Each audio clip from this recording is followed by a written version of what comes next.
Hi guys, welcome back to the channel. I hope you all are doing absolutely well. Guys, in today's video, we are going to practice Cognizant Aptitude Assessment questions, and these are the questions that were actually asked in the assessment, guys. And there are very high chances that if you practice these questions, few of these questions might repeat exactly in your assessment. So I would highly recommend you that if you have very short time and if you want to practice the questions for your aptitude assessment of Cognizant, make sure to check this video and practice the questions from it, because you will get to know a good number of questions that you can practice, as well as if you have practiced this question and if one of the questions directly comes into your assessment, you will know the exact answer of it. You won't even have to solve it. You will directly select the option that is correct. Okay, so without wasting any time, let's get started with today's video. But before that, if you are new to my channel, consider subscribing to the channel, as I regularly post these kinds of helpful videos for all of you on daily basis on my channel. And guys, by the end of this video, there is one important DIY question for all of you. Make sure if you are watching this video completely, try to write down the answer of the DIY question in the comment box. So let's get started with our first question. Let's look at this question that we have. The table below gives the number of students in each class and the percentage of students in the class who like hockey, baseball and table tennis. Study the table carefully and answer the questions that follows. So basically we are given the data of students in a class and their percentage, okay, like who likes hockey, baseball and table tennis. We have this data in this table. What we are asked is the number of students who like hockey in class 8 is what percentage of number of students who like table tennis in class 12. See, number of students who likes hockey are here and number of students who like table tennis are here, and that too we have to find out the question. We are asked the question about class 8, right? And table tennis ones are class 12. So these two rows data we need to see, but before that we need to find out the number of students. Okay, these are the total number of students. Okay, and out of them 30% of 80 will like hockey, and then 20% of 80 will like baseball. In this way the data is given. So in order to find the ratio which is asked to us, okay, or like the relation which is asked to us, what we need to do is, the first thing what is asked to us is number of students who like hockey in class 8. Let's find this out. Okay, number of students like hockey in class 8. Let's see how can we find that out. So if you see, class 8 is this and hockey is 30%. So 30% of 80 students like hockey. Okay, so how we can write 30% in this way, and of 80 will be this one. Okay, so if we cancel out this 0 and this zeros will cancel. Okay, so 3 8s are 24. There are 24 students who like hockey and they are in class 8. Let's see the next thing. What percentage of the number of students who like table tennis in class 12? So for that also, let's find out the number of students like table tennis and they are in class 12. Okay, this is the thing that we need to find out. If you see, class 12 and table tennis is 60%. So what we will find out, 60% of total students in class 12, which is 90. So 60% we can write it this way, 60 upon 100 into 90. This will, zeros will cancel with zeros. We will be left with 6 9s are 54, right? So now we have the number of students. Now what we are asked is number of students who like is what percentage the number of students who like this. So basically we have to find the relation of their percentage. How can we do this? Simply 24 by 5 for percentage and percentage, right? So in order to simplify this, how can we do that, right? 54 into 100, simple. Now what we will do, we will just try to cut it off. So we will cut with 6 4s are 24, 6 9s are 54. So 4 by 9 into 100, right? So we can say 4 by if you divide it further, it will be 400 divided by 9. If you try to cut it, it will be like 4. So 4 9 4s are 36, and then again 4. So again it will be 4.44. In this way it will go. Okay, so the correct answer in this case is going to be option number B, which is 4.44. Okay, the correct answer is option B, which is 4.44. Hope you have understood the logic. Let's now move on to the next question. Let's look at this question that we have. Harish, a bank officer, invests $7,600 per month. He spent 50% of it on the stock market and 40% of the remaining on cryptocurrency market. Out of the remaining amount, he invests in mutual fund. What is the amount that he invests in mutual fund? So guys, let's understand how we can solve this problem. Basically, Harish is investing in three things. First is he's investing $7,600 per month. Okay, that is the first investment that he is making, and then he is spending 50% of it on the stock market. Okay, the stock market, and then remaining 40%, he is spending on cryptocurrency. Okay, and then like out of the remaining amount he invests in mutual fund. So whatever is remaining at the end, he is investing in mutual fund. So we have to find out what is the, like, fund that is remaining at the end. So after reducing all the amounts, whatever is left at the end will be our final answer. Let's see how we will solve it.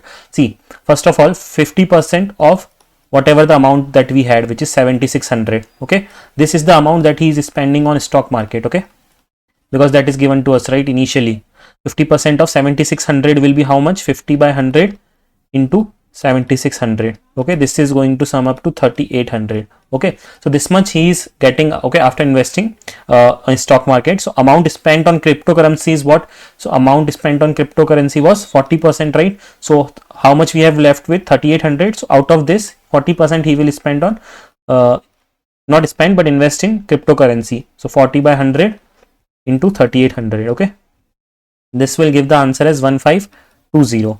Okay, now what is the remaining amount that we are left with? The remaining amount will be we had 3800 minus we invested 1520 in the cryptocurrency, so we are left with 2280. Okay, now 2280 is the amount that Harish will invest in mutual fund. Okay, because that is what we have to find. See, initially he had 7600. Out of that, 50% he invested in stock market, which means 3800 he invested in stock market.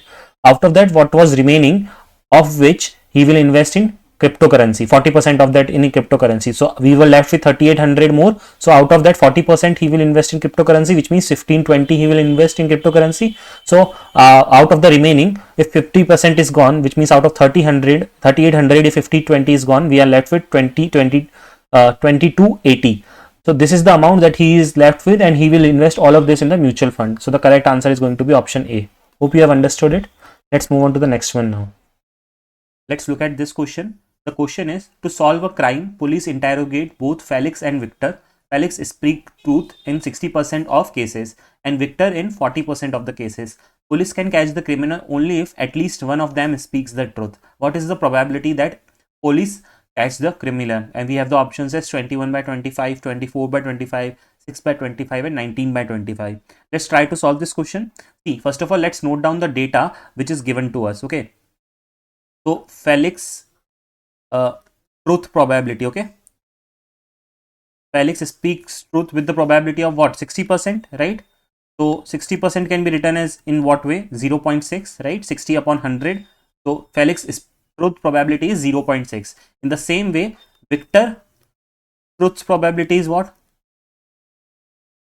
Okay, see, it is this data is given from here. Okay, Felix speaks the truth in 60% of cases and Victor in 40% of the cases. So from here we are taking this data.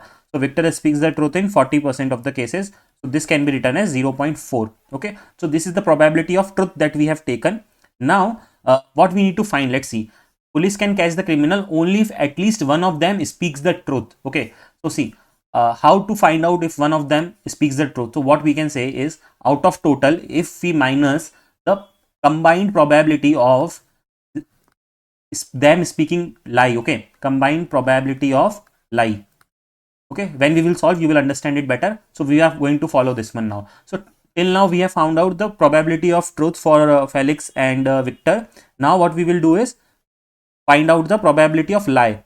So Felix lie probability is how much? So if 0.6 is for truth, the remaining will be lie, which is 1 minus 0.6, 1 minus 0.6, it is going to give us 0.4. In the same way, for Victor, the lie probability is 1 minus 0.4. Okay, so this is going to give us what? 0.6. So we have got the lie probability. Now what we will do, we will combine. Okay, we will combine both the lie probability, because I told you, right, we need to subtract it from total, which is 1. So probability of combined lies will be 0.4 multiplied by 0.6. That is going to give us 0.24. Okay, now we have the combined lies.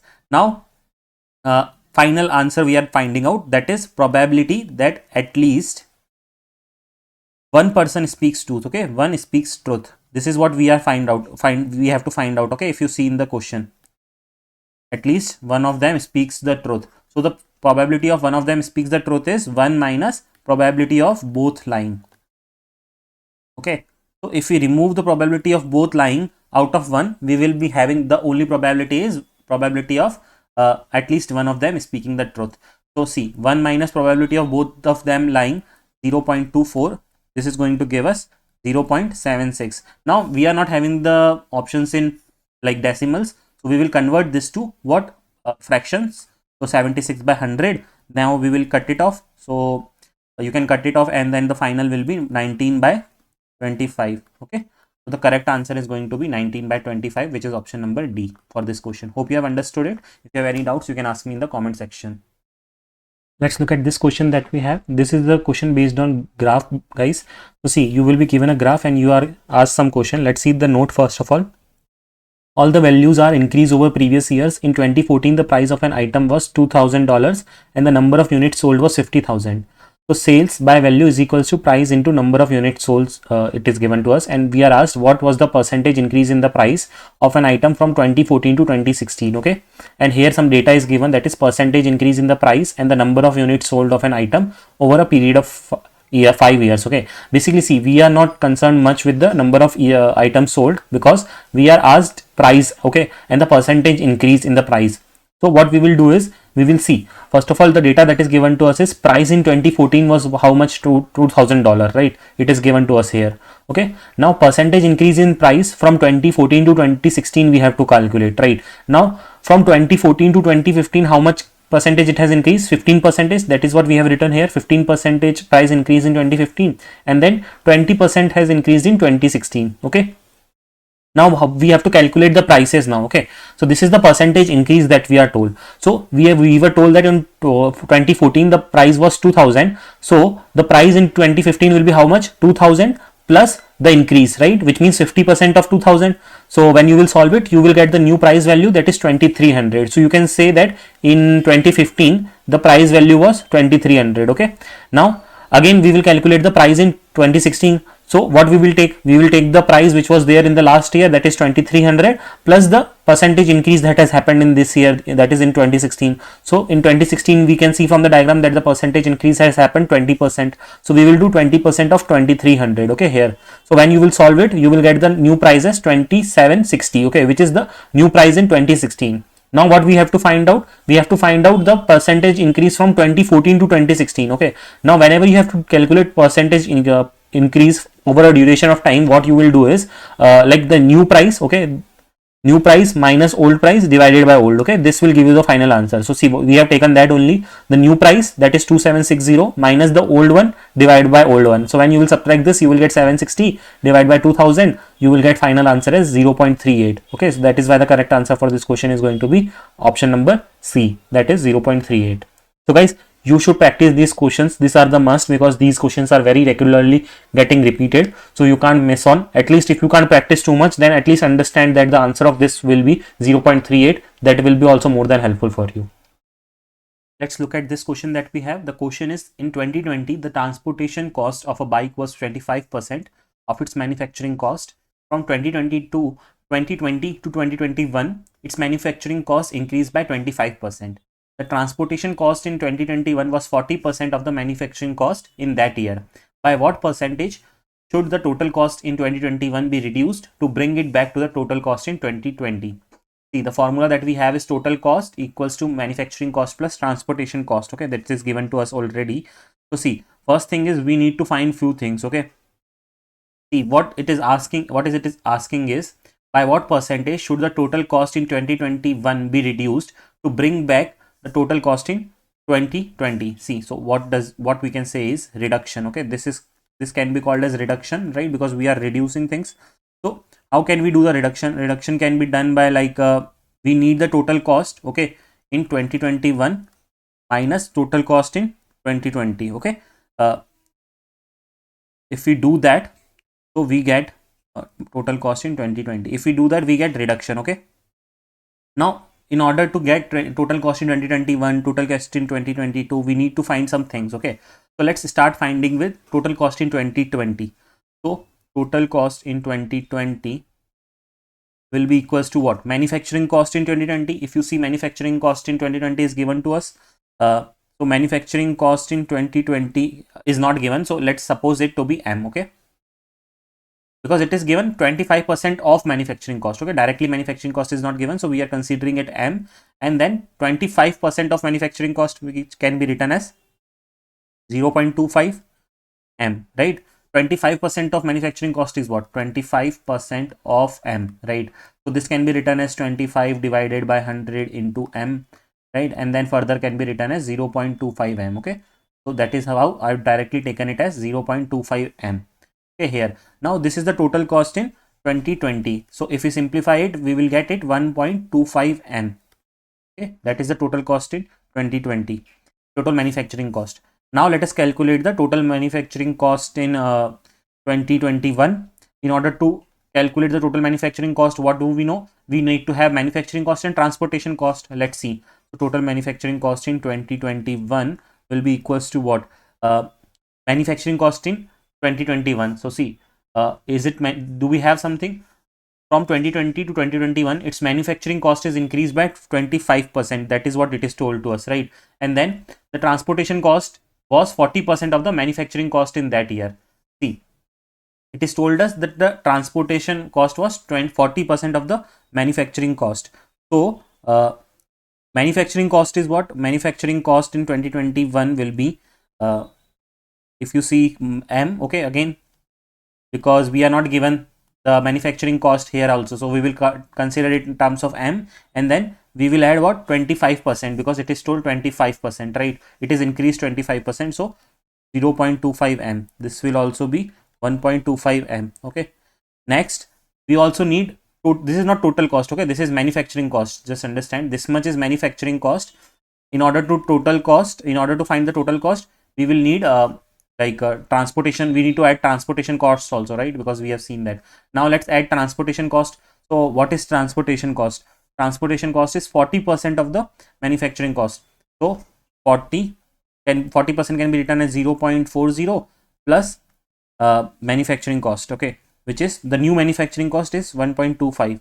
So this is going to give us it is off, okay. So 40% of 1.25, 40% of 1.25 is going to give us 0.50 M. Okay, now this is the transportation cost. So our total cost will be this one, 1.25 M plus 0.50 M. Okay, so if you add both of them, you will get 1.75 M.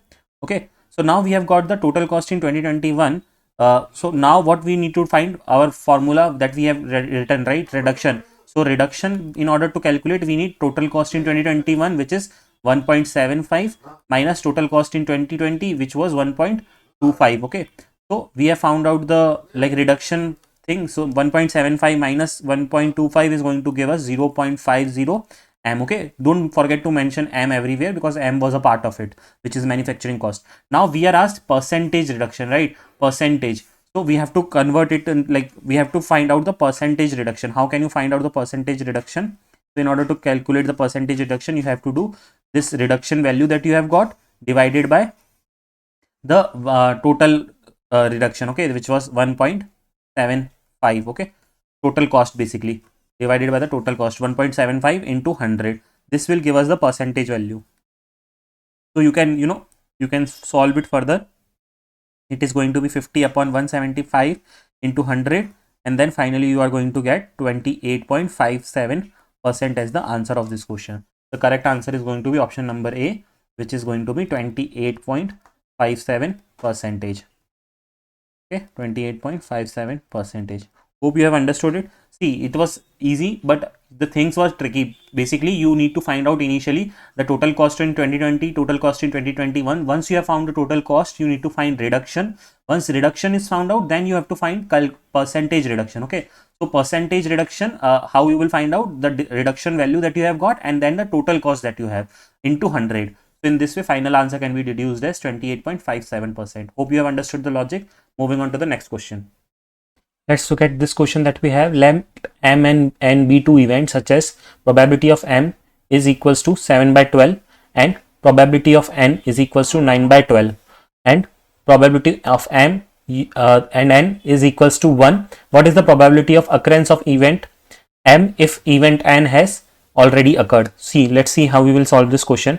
See guys, we have a formula, okay, for conditional probability, that is this one, P of M n divided by P of n. Okay, this is the formula that we have. We have to use this formula to solve the question. Now, since we know, basically in order to solve this question, you should be aware about the concepts of probability and its formulas. Okay, so I'm writing the formulas quickly on your screen so that you can see how we will solve this question. Basically, you just have to understand that this is the answer of this question because these questions get repeated many times. Okay, so see, P of probability of M is given to us as 7 by 12 plus 9 by 12 minus probability of M n. Okay, then this one we will solve it. We will get 1 is equals to 16 by 12. Okay, and then we are substituting just the same values. Finally solving it, we will get the value as 16 by 12 minus 1. This will go there, so 16 by 12 minus 1, which is going to equals to 4 by 12. Okay, now what we will do, we will simply substitute in this formula. We have found out the upper value, which is going to be 4 by 12, and the lower value is 9 by 12. Okay, when you will solve it further, you will get the answer as 4 by 9. Okay, hence the correct answer for this question is 4 by 9. Guys, this question has been repeated most number of times, so make sure that you are aware of at least the answer of this question, because you can get exact same question in your assessment also. Let's look at this question that we have. The question is, a man, woman and a girl can complete the work in 24 days, 48 days and 144 days respectively. How many girls must be assisting 3 men and 4 women to complete the work in 4 days? See, basically we are given 3 people, okay, like man, woman and girl, and we are told that how much work they can complete. Okay, so let's try to note down the data which is given to us. First thing that we are told is man's work per day. Okay, we can deduce that one from the data given. So man's work per day is what? See, man, woman and girl can complete the work in 24, 48 and 144 days. Via this we can write it in one day man can complete 1 by 24 work. Okay, in the same way, woman's work per day is equals to how much? 1 by 48. In the same way, girls work per day is going to be 1 by 144. Okay, we have noted down these values. Now let's see how many girls must assist 3 men and 4 women. So first of all, in order to understand how many girls must assist, first of all we have to understand how much work 3 men and 4 women will do. Okay, so 3 men and 4 women work will be, how can we calculate this? So 3 into, like, the work done in one day, which is 1 into 24, 1 by 24 plus 4 women work, okay, which is 4 into 1 by 48. Okay, if you simplify it, it is going to be like 1 by 8, because 3 and 24 will cut by 8, so 1 by 8 plus 4 and this will cut by 1 by 12. Okay, so this is the values that you will get, that is 1 by 8 plus 1 by 12. Now I'm not solving it like here, because you can directly solve it, otherwise it will take more time. So I'm just directly writing the solution, final solution that we will get after adding these two. The final value that we will get after adding these two will be 5 by 6. Okay, so now we have got the like work done by 3 men and 4 women, which will be 5 by 6. Now what we will do, we have been told that this much is the work that they have already done. Okay, now for the remaining work we want girls. Okay, so to assist in the remaining work, so see, total work is 1, right?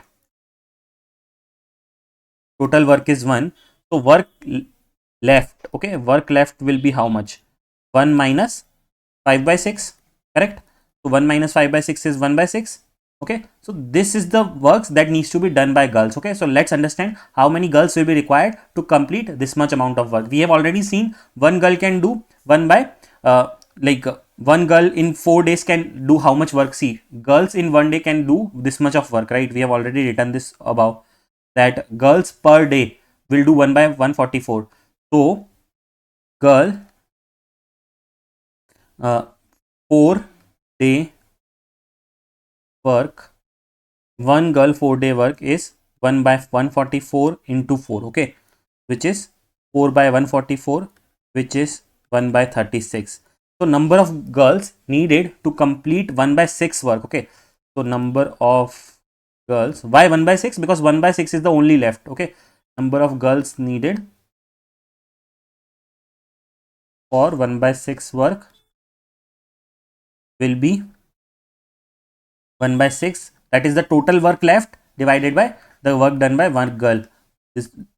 So when you will solve this, 1/6 into 36/1, it is going to be 6. Okay, so you will need 6 girls who can complete the work in 4 days. Okay, hope you have understood it. If you have not understood it, I would highly suggest to like revise it once again. You will easily get it. See, first of all, we were given the data, that is men's work, women's work and girl works. Okay, how many days they will take to complete. So based on that, we have taken the work done per day. Okay, so that is what men's per day work is 1/24, women's per day work is 1/48, and girls per day work is 1/44. Based on that, we have calculated the work done by 3 men and 4 women, which is going to be 5/6. So the total work was 1 and remaining work is 1 minus 5/6, which is 1/6, and this remaining work needs to be done by girls. So then what we have done, we are told that the girls needs to complete in 4 days, right? So one girl in 4 days can do how much work? So 4/144, which is simplifies it to be 136. So then we have taken the total work divided by this value, which is 1/36. Finally, we have got the value as 6. Hope you have understood it. Let's now move on to the next question. Okay, so we have this question. Let's look at this question. At what rate of compound interest per annum a sum of $34,000 becomes $37,485 in 2 years? Okay, so see, this solving this is like easy if you know the formula. So we have a formula for compound interest. Okay, the formula is A is equals to P into 1 plus R divided by 100 to the power of T. Okay, where there are few things. Okay, P stands for principal. Okay, A stands for final amount, and T stands for time, and R stands for rate. Okay, what we are asked is at what rate, which means we are asked this value, remaining everything is given to us. Let's start substituting the values that we have. So see, amount that is given to us is this one. Okay, that is the final amount, which is 37,485. So 37,485, this is equals to what? Principal. The principal that is given to us, principal is what? The invested money, which is 34,000. Okay, now 1 plus what is R? R is not given to us, we have to find that. Okay, divide by 100. Time that is given to us is 2 years. So T value we will take 2 years. Now our work is to simplify this equation and to find the value of R. Let's see how we can do that. 37,485. I will bring this 34,000 down here. Okay, and then we are left with 1 plus R by 100 square. Okay, here this side. When you will cancel this out, you will get the value, not cancelling, but you will have to like perfectly divide. So you will get the value in decimal, which is going to be 1.1025, and then we will have the same things here, which is 1 plus R by 100 square. Okay, now to solve it further, see, this is square this side. So what we can do, we can write it in this way, like this can go there, so it will become 1.1025 under root, and this one here we have one value only. Okay, now we are not taking square. So now if you solve it further, it is going to be what? This is going to solve up to 1.05, and this is going to be 1 plus R by 100, right? 1 plus R by 100. See, now if you solve it further, you can get it like R by 100 and 1.05 minus 1, which is going to be 0.05. Okay, so your final R value is going to be what? 0.05 into 100, which is going to be 5. So your rate will be how much? 5%. Okay, the final answer is going to be option number B. Hope you have understood the logic. Let's look at this question. So in this question, we are asked in how many years would the amount $750 becomes $825, okay, under a simple interest rate of 5% per annum. See, so how we will solve this one? This is a question based on simple interest. So in the simple interest, we have a simple formula, that is amount is equals to what? Principal plus simple interest. Okay, now we have to find what? We have to find how many years, which means we have to find time value. Okay, just understand that. So see, in this formula, where is time? There is nowhere time, right? But you have to understand that there is a formula of simple interest, which is PRT by 100. Okay, here P is the principal, R is the rate, T is the time. Okay, so let's see. The total amount that is given to us is 825. It is already given us to us in the question. Okay, so we will substitute it here. Principal amount that we had was 750, so I will substitute that. Okay, plus simple interest. Now let's try to find out what we will get. Okay, so see, simple interest we will try to find from here. So simple interest will be 825 minus 750, which is going to be 75. So from here we got the value of simple interest. Now we will put this value of simple interest here and we will try to find the value of time. So principal amount is what? Principal amount is again 750, and then we have rate as 5% per annum, and we have time that we need to find out, divided by 100. Let's see how we can find it out. So t we will keep it here and remaining things we will send it over there. So 75 into 100 will go up, and then below 750 multiplied by 5 will come. Okay, so we will get the equation as 7500 divided by 3750. When you will multiply, you will get it this. Okay, so finally when you will like cancel it and all, you will get the value as 2, which is 2 years. Okay, so the time will be 2 years, hence the correct answer will be option number C.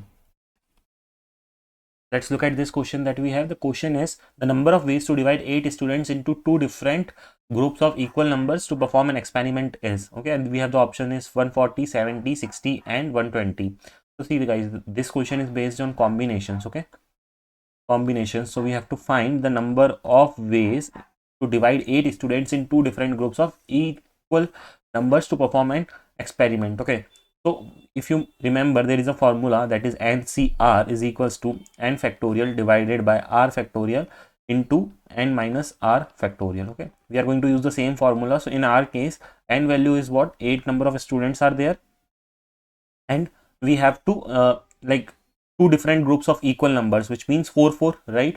So how many combinations will form? We will have to calculate that. So 8 factorial divided by 4 factorial into 8 minus 4 factorial. Okay, which is going to be 8 factorial divided by 4 factorial into 4 factorial.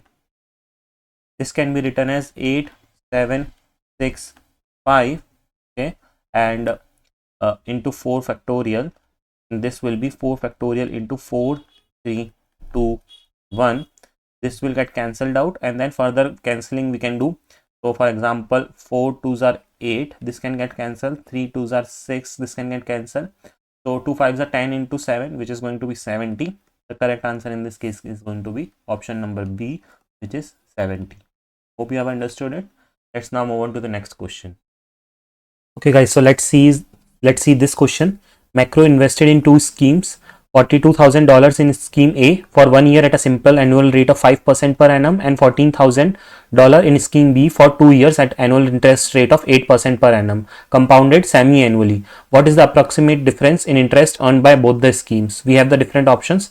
So see guys, how can you solve this question? First of all, it is told that first investment that he is doing is like at a simple interest rate, and then second investment he is doing at a compound interest. So we have the formulas for simple interest and compound interest. You will substitute the values that are given to you in the question. Principal is given to us 42,000, and then rate is 5%, and then time of the year is 1. Okay, so then 100, which is equals to 2100. Finally, when you will solve it, you will get the value as 16378, and for compound interest you will get the value as this one, and for simple interest you will get the value as this one.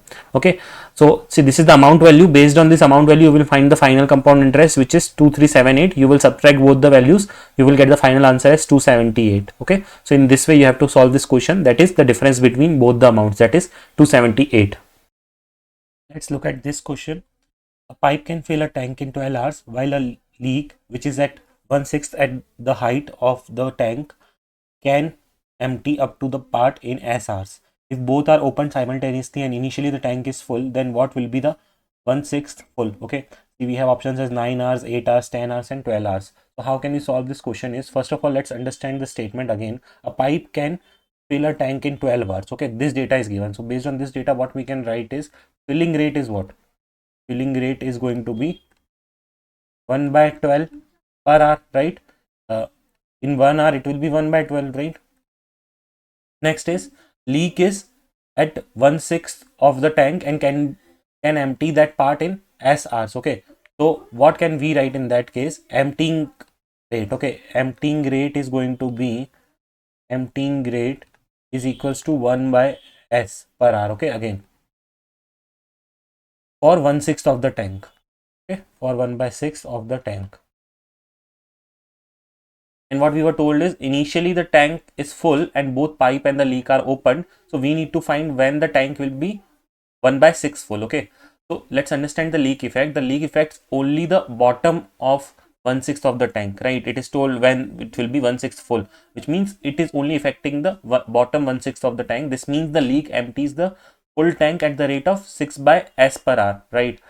Leak empties the tank at a rate of 6/s per hour, right? Now net drainage rate is what? Net drainage rate. Net drainage rate is filling rate minus emptying rate. Okay. So filling rate we have already found 1/12. Emptying rate is 6/s, right? Because see, we have told, right, 1/s per hour for 1/6 of the tank.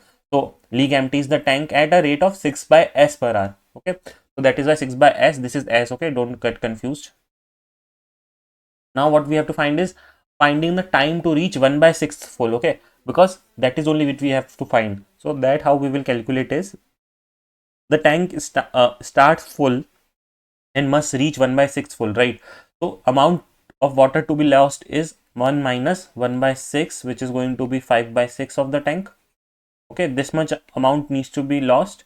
Okay, which is 5/6 is what we will say T into 1/12 minus 6/s, which is our net drainage rate. That is T into our net drainage rate. Okay, so we have found out, right, how much of water needs to be drained out. So that is why we have formed this equation, and now when we will solve it, we will get the value as of T as 10 hours. Okay, I'm not solving it completely, but if you solve this equation, you will get the value as 10 hours. So the correct answer for this question is going to be option number C, that is 10 hours. Okay, hope you have understood it. Let's move on to the next question. Let's look at this question, guys. So in this question, the question is there, that is Paula and Sarah leave block P and Q towards Q and P respectively simultaneously and travel in the same route. After meeting each other on the way, Sarah takes 3 hours to reach her destination while Paula takes 5 hours to reach her destination. If the speed of Sarah is 40 km per hour, what is the average speed of Paula and Sarah? So guys, see, first of all, whenever you have to calculate the average speed, this is the formula or a quick short trick, not a short trick but a formula that you can use to find the average speed. Okay, you can say the average speed is what? Total distance upon total time taken. Okay, so let's see how we can find out the distance and time values. See, we have the formula speed equal to distance upon time. So now with this formula we can say distance is equal to speed into time. Now if you see in the question, distance speed of Sarah is given already, right? Speed of Sarah is 40, and also we are given the time taken by Sarah. So time taken by Sarah is 3 hours. So when you will solve it, you will get the distance as 120. Now if you notice in the question that they both are moving from P to Q and Q to P. Okay, one is moving from P to Q and other is moving from Q to P, which means the distance is going to be same for both. So what we are going to take is distance is 120 plus 120, because distance is same, right? So the total distance will be how much? 120 plus 120, and then we have to take total time also. So we, in the question it is given to us that Sarah takes 3 hours to reach and then Paula takes 5 hours to reach. So we will sum up those times also, that is 5 plus 3. So we will get 8. So on top we will get 240 and below we will get 8. When you will cancel it, you will get the value as 30, which is the average speed. But if you notice the options, we don't have that. So you have to select the nearest most. So which means 34.92 we will select. So the correct answer in this case will be 34.92. Okay. Let's look at this question. What is the minimum value of the following expression on the x-axis? We have the equation as 8a square plus 6a plus 4, and we have the different options that is given to us. See, before solving this question, you should know one thing, that a quadratic equation of this form, that is ax square plus bx plus c, becomes or reaches minimum or maximum. Okay, at what? A is equals to minus b by 2a. Okay, so this is like one general rule, okay, that you should know before solving this question. Now based on this, what we will do, we will like solve our equation. So see, in our equation, a is what? A is 3, right? A is, sorry, 8, this one, right? Then b is 6, and then c is 4, right? B is 6 and c is 4. Now using this, what we will do, we will substitute these values in our this one. So a is equals to what? Minus 6 by 2 into 8, which is this one, right? Which is equals to minus 6 by 16, which is further equals to minus 3 by 8. Okay, so like cancelling it out with 2, it will give us this much. Okay, so we have got the value of a in this form. Now what we will do, we will start solving our equation.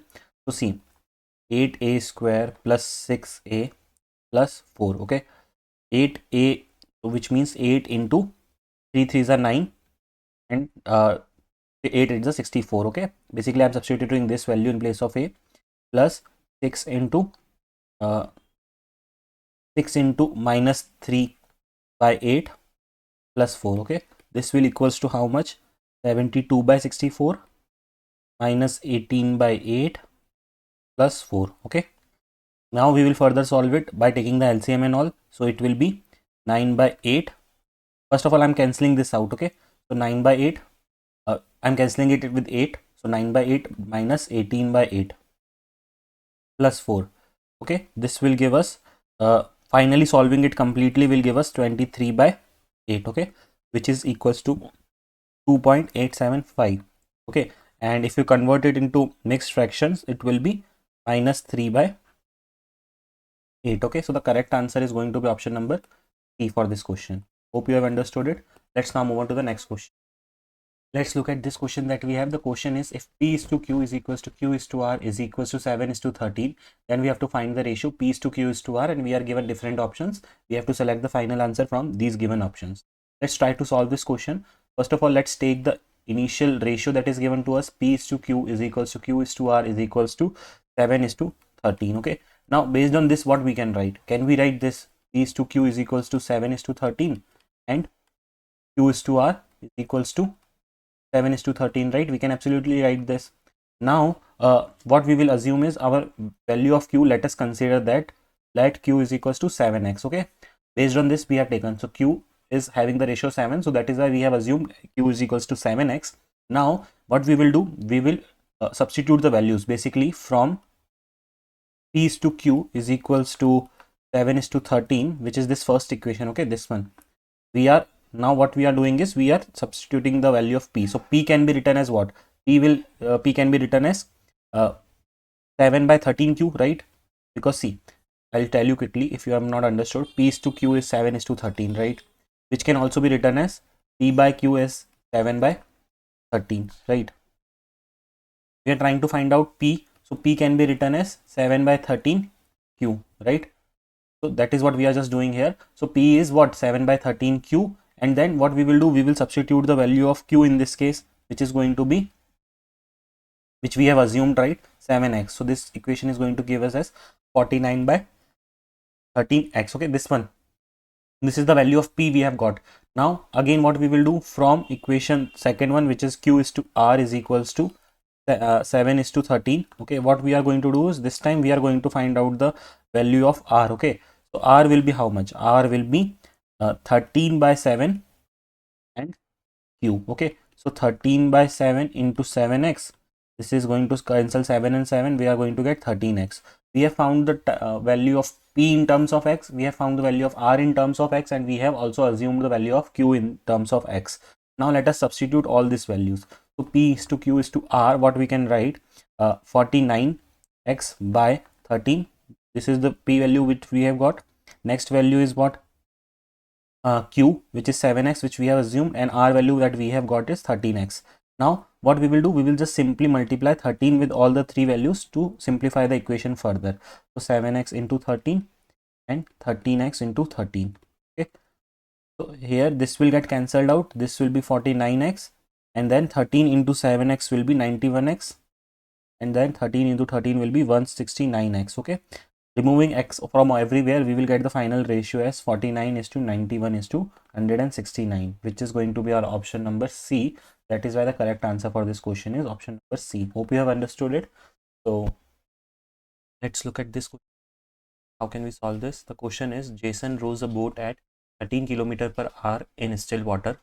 If the river is running at 3 km/h and it takes him to row to a place and back in 1 hour 30 minutes, how far is the place from him? Okay, the options are 120 by 13 kilometer, 113 by 12 kilometers, 132 by 13 kilometer, and 120 by 7 kilometers. Let's see how can we solve this question. First of all, let us note down the data that is given to us. Okay, so initially what is given to us is speed of Jason in still water. Okay, so how much it is given?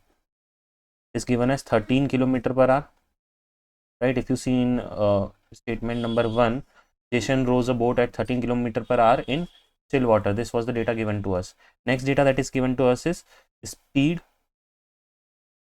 of river current. Okay, current speed of river is 3 kilometers per hour. So total time for round trip is given is what? In the third sentence, 1 hour and 30 minutes. Okay, these are the three data that is given to us, and we need to find how far is the place from him. Okay, so see, first of all, based on this data, there are two speeds that we can deduce. Okay, what are the two speeds? First speed is speed while going, okay, which is also called as downstream, right? So that is how much? 13 plus 3 kilometers, which is going to be your 16 kilometers per hour. And next is your speed while returning, which is also called as upstream. Okay, so speed while returning, which is 13 minus 3, which is going to be your 10 kilometers per hour. Okay, hope you have understood how we are calculated. So our Jason speed in still water is 13 kilometer per hour, and speed of river current is 3 kilometer per hour. So while going it will be added, and while returning it will be subtracted. So we will have these speeds. Okay, now let us see the time calculations. So you know the value of distance, right? Distance, speed is equals to what? Speed is equal to distance upon time. Using this formula only we can say time is equals to what? Distance upon speed. Okay, now we do not have the speeds values, right? Sorry, not speed, but we do not have the distance value, so we will take it as d, because d is the only thing that we have to calculate. See, how far is the place from him, so that is distance only. So what we will write, d upon s, which will be our speed. Now speed, what we will do, we will sum both the speeds. Okay, that is the downstream speed and the upstream speed. So d upon 16 plus d upon 10, which is going to be equals to how much? It is given to us as 3 by 2. Okay, what is this 3 by 2? This 3 by 2, we will convert 1 hour 30 minutes to fraction, so it will be 3 by 2. Okay, 3 by 2 hours simply. So now we will just solve this one. Okay, so you can do it in any way. You can take LCM, you can like directly cross multiply anyhow. So once you will solve it, you will get 13d divided by 80 is equals to 3 by 2. Okay, I'm not solving it quickly. Otherwise, if you want to solve it, what you can do is this will multiply there 10d, plus this will multiply there 60d, and then this will both multiply below 160, and then this will be 3 by 2. Further you will solve cross, you will cut off the values which are extra, then you will get this as the final equation. Now based on this equation, we are going to find the value of our d. So this 2 will multiply there, which is going to be 26d, and this 80 into 3 will be 240. Okay, now d will be what? 240 divided by 26, which is going to be one, if we will cancel this by 2, it will be 120 divided by 13. Okay, and distance is in kilometers, so we will write kilometer. Let's see if we have that option. Yes, option A is this one. The correct answer of this question is going to be option number A. Hope you have understood it. Let's move on now to the next question. So that's all for today, guys. I hope you found the video helpful. If you have any doubts, please let me know in the comment section. Make sure to join me on Telegram and Instagram as well. You can ask your queries in the Instagram DM as well, and if you need any content, you can request it on our Telegram channel. Make sure to subscribe to the channel if you haven't done yet, to receive all the latest regular updates. I regularly post off-campus drives and preparation related videos for placements on my channel. So that's all for today's video. Thanks for watching the video.